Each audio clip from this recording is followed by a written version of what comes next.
February 1st, 2003. Space Shuttle Columbia began its final re-entry phase. 15 days earlier, a piece of insulating foam had fallen from the orbiter's external tank. The debris punched a hole into one of Columbia's ceramic tiles, which make up the shuttle's heat shield. The warnings ignored by NASA and the Bush administration had cost them dearly. Exposed, the heat managed to breach the internal structure of the wing, shedding more and more protective tiles, until finally, the entire shuttle was torn to pieces. The crew: Rick Husband, William McCool, David Brown, Kalpana Chawla, Michael Anderson, Laura Clark, and Ilan Remen of the Israel Air Force, all dead. Changing NASA's culture and getting managers to listen to safety concerns of subordinates was a major recommendation by the board that investigated the Columbia accident. That culture, the board said, contributed to the accident. Howard McCurdy is an historian who has studied the internal workings of the U.S. Space Agency. NASA's difficulty in communication was not that people weren't speaking up. They were. People issued warnings before the Challenger accident. They issued warnings during the flight of Columbia. The difficulty was on the other end, that people in the mission management teams weren't listening. Or more appropriately, they weren't interpreting what they were hearing in the correct way. Investigators make a disturbing discovery. NASA's engineers were worried about the foam strike's effects. They asked managers to commission satellite photographs of Columbia's wing while in orbit to check for damage. But NASA's management turned them down. The question of a picture was brought up to management, and the management actively suppressed requests for pictures.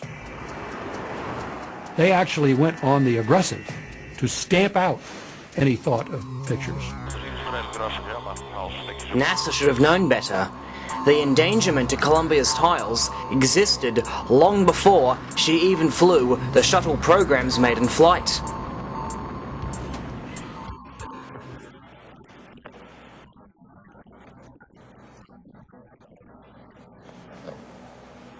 Oh, the tiles? Tiles are in good shape. We're not going to have to repair tiles. They're fixed.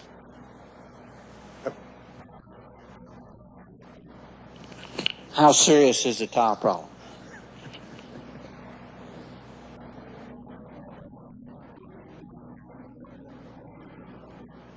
Well, if you don't have any tiles on the bottom, the vehicle's going to burn up. If you have a lot of tiles on the bottom, the vehicle won't burn up. You can lose a tile in a certain area, a single tile, and I don't think it'll do anything to you. My personal opinion is, I've heard people say there's going to be a zipper effect. Well, there really isn't a zipper effect. Each one of those tiles is put on individually, and they're designed 4 to 5 times the strength that they need for the dynamic pressure they're going to see. You can lose a tile in a certain area, a single tile, and I don't think it'll do anything to you. It was later established that only one damaged tile destroyed the Columbia.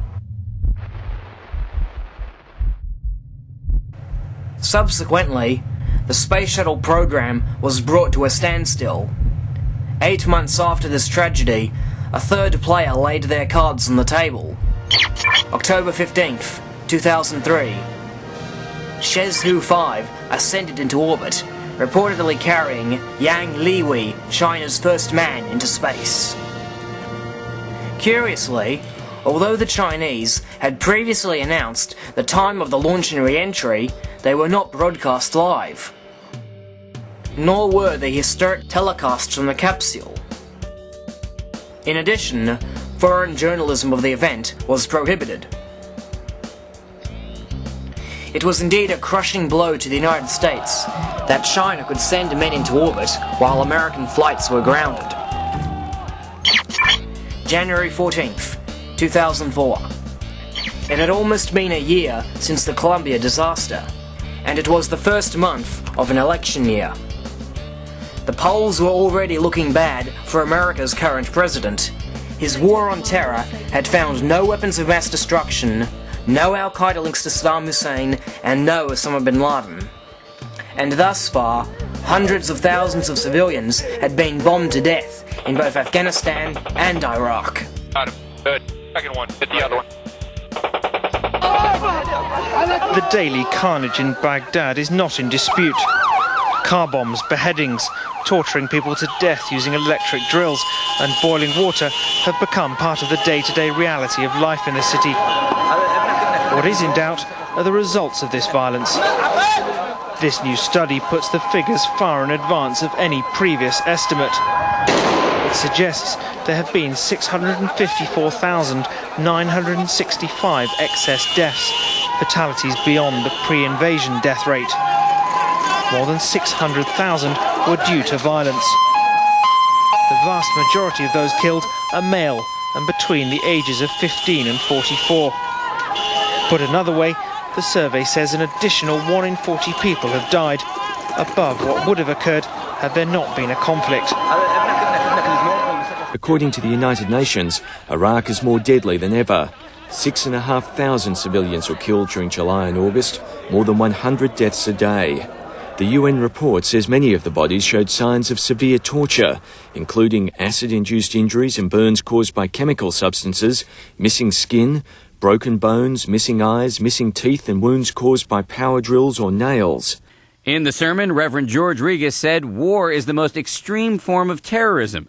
President Bush, you have not made dramatically clear what have been the human consequences of the war in Iraq.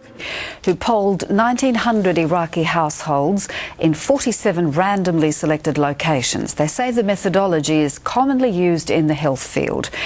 The last Iraqi Health Ministry estimate of civilian deaths was 128,000. President Bush says the figure is more like 30,000. What would be George W. Bush's one small step towards one giant leap for re-election? It is time for America to take the next steps. Today I announce a new plan to explore space and extend a human presence across our solar system. We will begin the effort quickly, using existing programs and personnel. We will make steady progress. One mission, one voyage, one landing at a time. Our first goal is to complete the International Space Station by 2010. Our second goal is to develop and test a new spacecraft, the Crew Exploration Vehicle, by 2008, and to conduct the first manned mission no later than 2014. The Crew Exploration Vehicle will be capable of ferrying astronauts and scientists to the space station after the shuttle is retired. But the main purpose of this spacecraft will be to carry astronauts beyond our orbit to other worlds. Our third goal is to return to the moon by 2020 as the launching point for missions beyond. Beginning no later than 2008, we will send a series of robotic missions to the lunar surface to research and prepare for future human exploration. Using the Crew Exploration Vehicle, we will undertake extended human missions to the moon as early as 2015, with the goal of living and working there for increasingly extended periods of time. Returning to the moon is an important step for our space program. Establishing an extended human presence on the moon could vastly reduce the cost of further space exploration, making possible ever more ambitious missions. We will then be ready to take the next steps of space exploration, human missions to Mars and to worlds beyond. This brings me to Dr. Frank Greening from Canada. what his research found from the pages of an article entitled Radiation Protection During Spaceflight in the 1983 Journal of Aviation, Space, and Environmental Medicine, he extracted this statement: dose equivalent rate from electrons in the heart of the Van Allen belt is 280,000 rad per day, which comes out, when I do the division, to 3.2 rads per second. Now the only question is, how wide is the heart? Well, that came out to be about 950 miles is the heart. But that's a hell of a lot of radiation in those seconds that you're going through it. You're traveling about 26,000 miles per hour, so that puts you in there for a couple of minutes alone. But that's enough to give you almost a deadly dose of radiation right there.